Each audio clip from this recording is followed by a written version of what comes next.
Welcome to Coffee, the Bible, and Paige. With Paige, your caffeine-imbued host. Thinking with his mouth open since Noah tarred the ark. This podcast is sponsored by Up, and Away Junk Hauling, a Christian-owned and operated junk removal service serving the Atlanta area. They offer white-collar service in a blue-collar industry, fair prices, and no-cost estimates, with a commitment to donate and recycle whenever possible. Book online at upandawayjunk.com or call 404-909-4183. Ask for Taylor. He's the owner and a friend of mine. Up and Away Junk Hauling, helping lighten your load.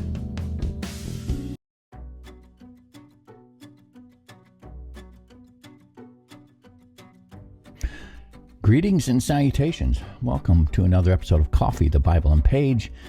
I am Paige, your caffeine-imbued host. Here's my caffeine. In the beginning, coffee, and lo, it was very good.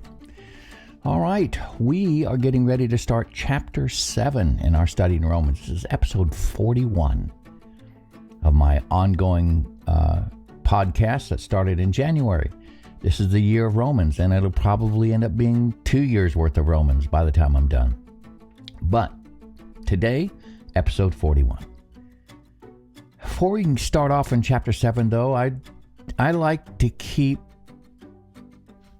the idea going that I need to know where I've been in order to get a better idea of where I'm going. Or in the words of an old pastor friend of mine, keep things in context. If you don't utilize a context in your Bible study, then you're going to end up with a bunch of pretexts. So, what is the context of Romans 7? Well, 1 through 6 help us out a lot. In the opening chapters of Romans, Paul is systematically building his case for humanity's need for the gospel. In chapter 1, he begins with the Gentile world. Although God has made himself known through creation, humanity chooses to reject him. People exchange the truth of God for lies, worship created things rather than the Creator, plunge deeper into sin. The problem wasn't a lack of knowledge of God, but a deliberate rebellion. As a result, Paul concludes that the Gentile world stands guilty before God. No excuse. Chapter 2, Paul turns attention to the Jewish world and to anyone who might feel morally or religiously superior. Possessing God's law and religious heritage does not exempt them from judgment. Knowing God's standard is not the same as obeying them. The Jews, like the Gentiles, have failed to live according to God's will. Paul makes it clear that God judges impartially and that no one escapes his judgment simply because of religious knowledge, tradition, or ancestry. Now, having demonstrated the guilt of the Gentiles and the Jews together, he arrives at his conclusion in chapter 3. The entire human race stands condemned before God. No one is righteous, not one. No one measures up to God's perfect moral standard. Yet in the midst of this bleak diagnosis, Paul reveals a glorious solution. God has provided salvation through Jesus Christ. Through Jesus Christ's sacrificial death, sinners can be justified freely by God's grace through faith. Chapter 4, he supports this new truth by looking back to Abraham. Israel was used to looking to Moses, but Paul says, no, you got to go back before Moses to Abraham, because that's where it all begins. Long before the law of Moses was given, Abraham was declared righteous because he believed God. Abraham's life demonstrates that people are made right with God through faith, not through works, religious rituals, or human effort. Abraham becomes the model and spiritual father for all who trust God's promises, Jew and Gentile. Then in chapter 5, Paul explores the blessings that come out of this relationship, this justification by faith like Abraham. Believers now have peace with God, that we have access to his grace, and we have an ally in our struggle against sin. We now have a confident hope of the future. Paul then presents the great comparison between Adam and Christ. Adam's disobedience, sin enters the world. Death spreads to all humanity. Through Christ's obedience and grace, righteousness and life are offered to all who believe. Adam brings death, Christ brings life. Sin is powerful, yes, but God's grace is far more powerful. When sin increases, it is overwhelmed by God's grace. In chapter 6, Paul posits that it's absurd to suggest that a believer should or even can pursue sin to magnify God's grace. The very question reveals a misunderstanding of what it means to belong to Christ. For a believer to knowingly pursue sin is like abandoning the marriage covenant to pursue another lover. It's a betrayal of the relationship Christ purchased at great cost. So, Paul pivots from explaining why things are the way they are, chapter 6, to what this new relationship with Christ looks like, chapter 7. Why they are, to what the new relationship looks like. Or to quote a famous title used by Christian apologist Francis Schaeffer, Paul will now in chapter 7 begin to answer the question, how should we then live? So let's begin. Chapter 7. We're going to look at verses 1 through 3 today. Do you not know, brothers and sisters, for I'm speaking to those who know the law, that the law has authority over someone only as long as that person lives? For example, by law, a married woman is bound to her husband as long as he is alive. But if the husband dies, she's released from the law that binds her to him. So then, if she has sexual relations with another man while her husband's still alive, she's called an adulteress. But if her husband dies, she's released from that law and is not an adulteress if she marries another man. All right, before running too far down the rabbit trail of comparing every aspect of marriage to the relationship between Christ and the church, it helps to remember what Paul is actually trying to illustrate here. He is focusing on one specific point, the covenantal nature of marriage. This isn't a primer on marriage. This is on the covenant of marriage. His concern here isn't romance. It isn't companionship or even family life. It's the binding force of a covenant. If you want Paul's fuller picture of marriage as an illustration of Christ and his people, go see Ephesians 5 and 2 Corinthians. They're the places to go. But here, Romans 7, his attention is fixed on one simple legal principle. Here it is. Death ends a covenant. You see, death changes things, doesn't it? Death ends a covenant, according to Paul. And that's the foundation of everything he's about to say. He begins his argument with something his readers would have immediately understood. The law has authority over someone only as long as that person lives. The law has a perfect capability of pulling me over for a traffic ticket. The law has a perfect capability of arresting me if I do something wrong. But if I'm dead, they can do what they want. It doesn't matter. If I'm dead, they're not going to give me a speeding ticket.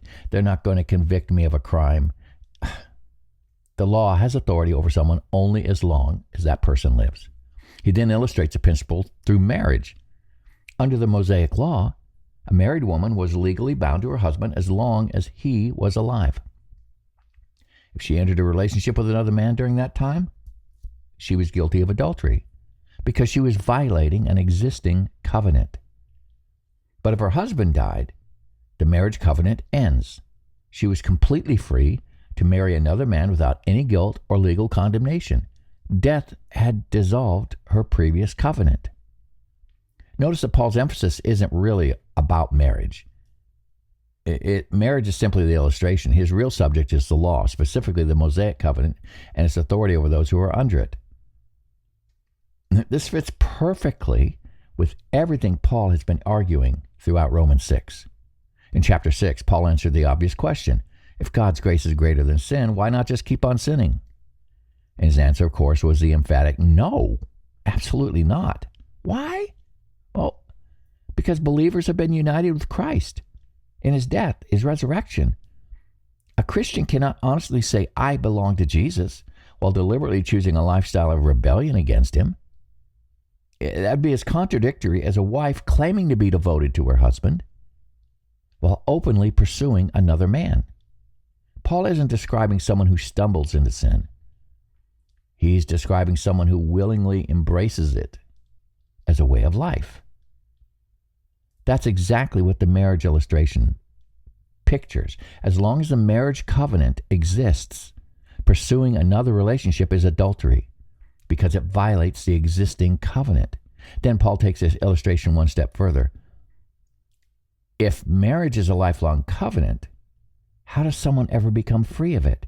He said someone has to die. That's the legal principle Paul wants his readers to understand. Now, think about the law itself.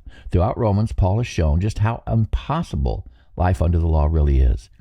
The law isn't evil, therefore, necessarily. In fact, he'll make that clear later in the chapter. But it is relentless. It demands absolute perfection because that's God's holy standard. It never lowers the bar. It never excuses failure. It never says good enough. Instead, the law continually exposes sin, pronounces guilt, and condemns the sinner. In that sense, living under the law is like being married to a husband whose expectations can never be satisfied, constantly demanding perfection. He's constantly knowing you will never achieve it. Every failure is exposed. Every shortcoming is condemned. There's no relief because the covenant never changes. So how do you escape that relationship? Well, again, Paul's answer is simple. Somebody has to die. At first glance, it sounds like Paul is suggesting the law dies because he says in his first example, if her husband dies, she was released from the law that binds her to him. Okay, but that isn't really where he's going. It isn't about who dies. It's the fact that someone dies. Paul introduces a surprising twist. He says, what if it's the wife who dies?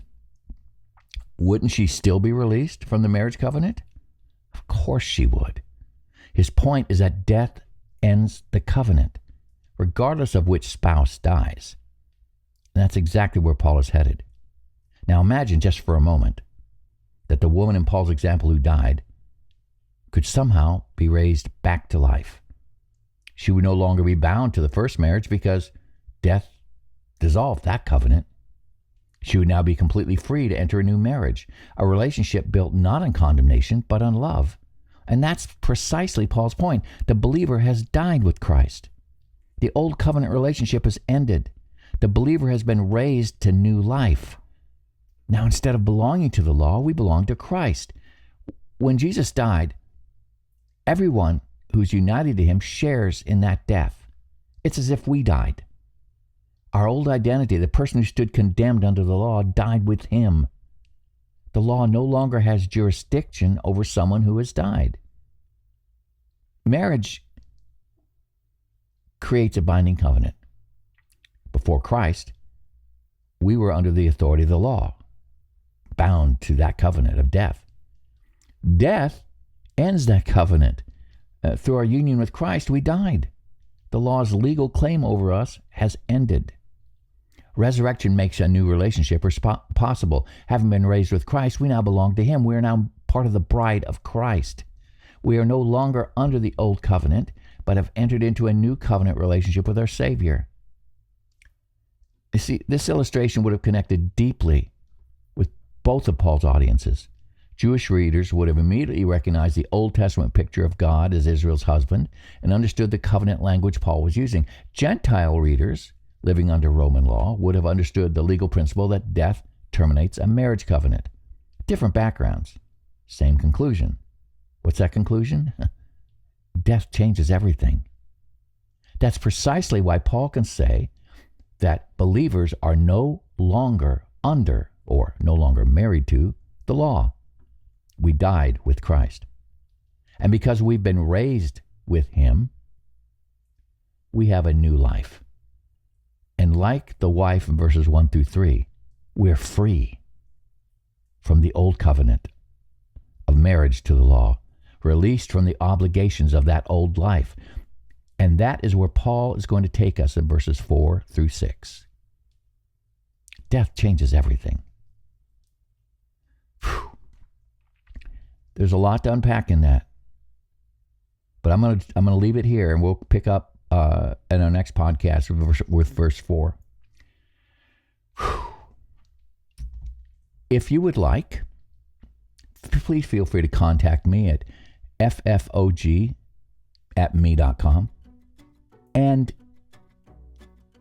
ask me if you want the notes for these Bible studies. I'll be glad to send you the transcripts of each podcast for a small fee, and you can follow me. You can follow along with me.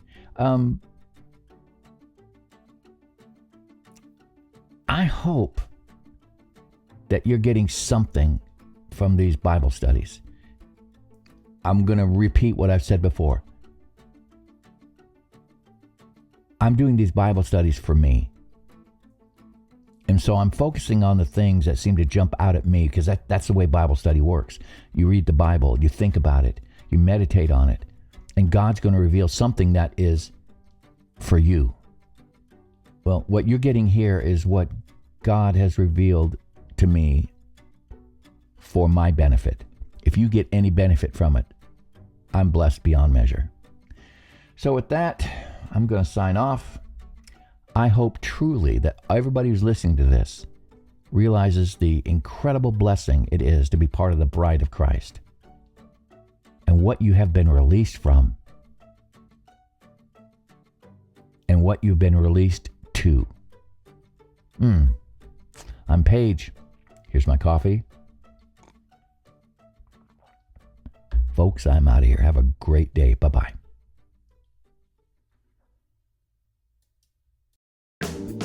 You have been watching or listening to Coffee to Bible and Paige with your host, Paige C. Garwood.